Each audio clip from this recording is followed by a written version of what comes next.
are afraid of a nuclear war? And would you do anything to stop it?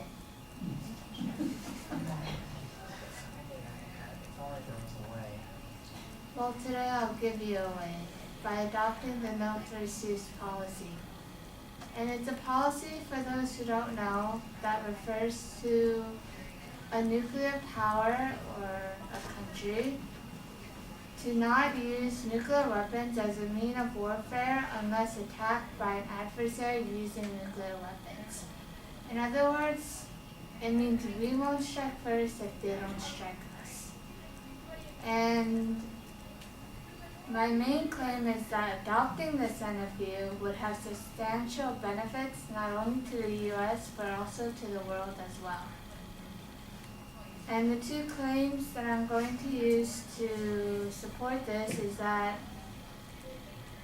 number one, it would restore the checks and balances to the U.S., and number two, it would help ease tensions in India and Pakistan, where nuclear war is at its worst. It's on the edge, in other words. So, first of all, Congress would make a more reasonable decision than Trump. But right now, Congress is largely bypassed in the current process of Trump's use of nuclear weapons.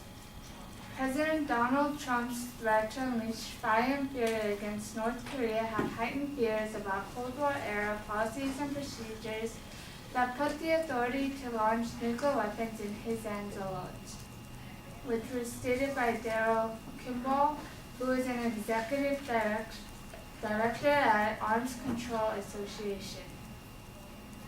Next, continuing to vest such destructive power in the hands of one person and requiring to launch decisions to be made in minutes and without congressional authorization is undemocratic and dangerous. William Perry, a defense secretary under President Bill Clinton, called the false alarm in Hawaii as a reminder that the risk of accidental nuclear war is not hypothetical. And that leads to another point I want to make under Congress.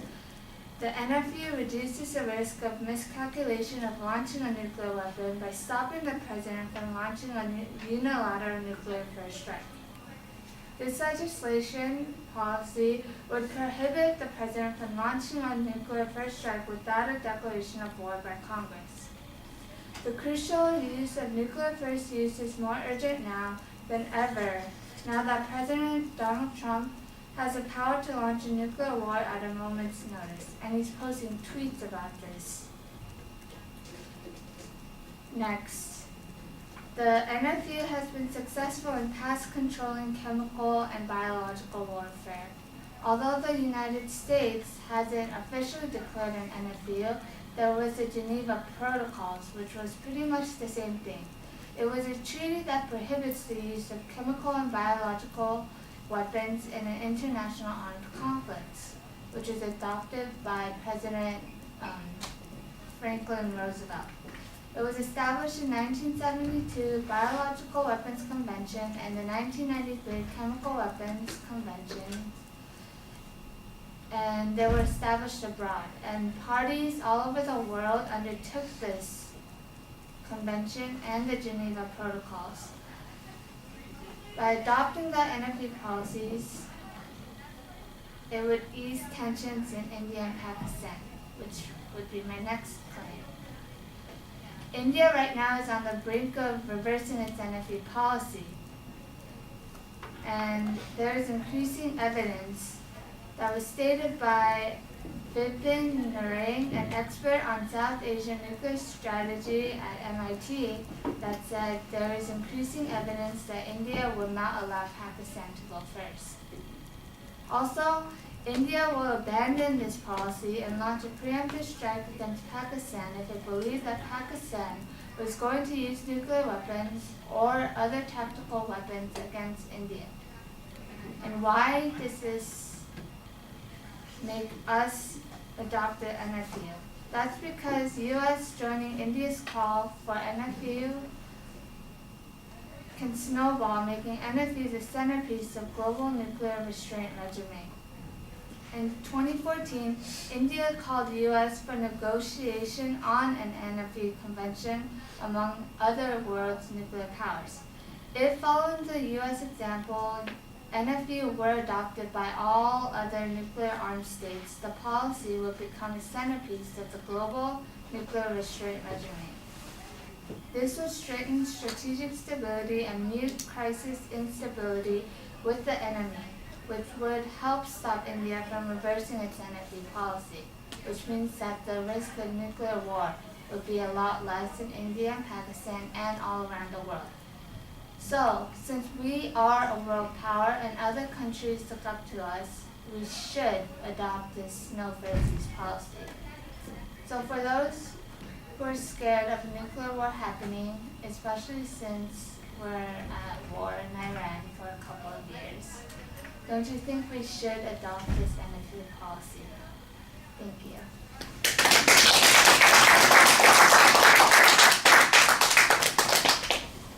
Yeah. Correct me if I'm wrong, but I thought I heard you say Iran. I think you meant to say we were at war with Iraq. Sorry. Yeah. I'm sick and I'm really out of it right now, so I'm really sorry. We had a debate. You were fine. Don't worry about it. It was okay. Don't fret.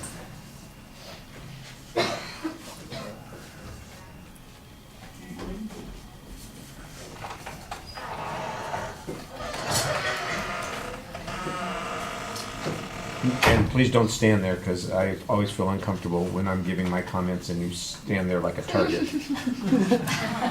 I have a no first strike policy here, so have a seat and I'll tell you, because we're just working on this together.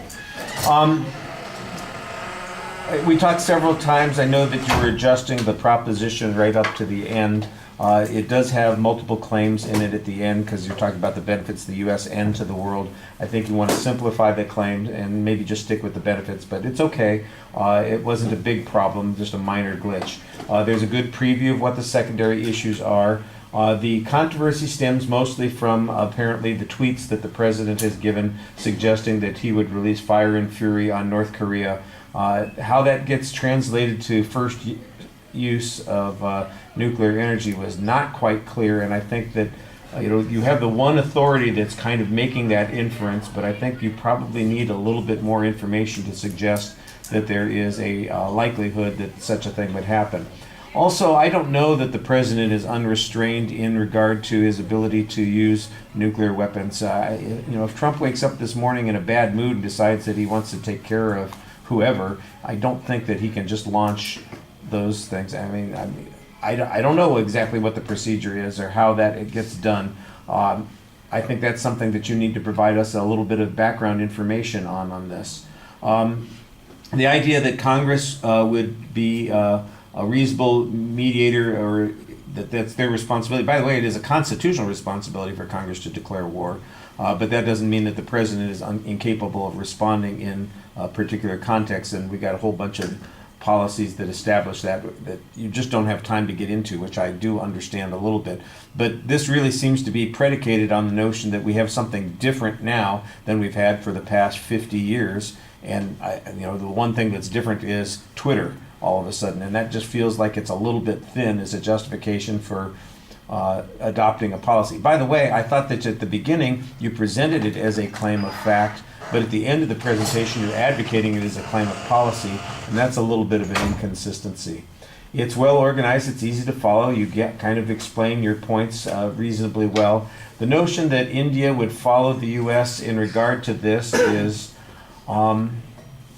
I think there's some grounds for believing that that's the case. On the other hand, the paranoia that suggests that they are thinking about using it because they think Pakistan's thinking about using it, I don't know how that could ever be overcome by an agreement in this situation. I think there needs to be a little bit more information on this, on that point, to convince us. But I see the relationship that you're pointing out, that we would kind of be a capstone sort of thing, and once we acted, other countries would go along with us, and India has asked us to do those kinds of things in the past, so it seems likely that they would follow through in the same kind of behavior afterwards. I can see that seems to make sense. You do cite your sources consistently in the presentation. Like I said, I do think that we need a little bit more information on the risk and how the risk has changed from prior administrations, or why you think the first use policy isn't on the table, the non-first use policy isn't on the table anymore.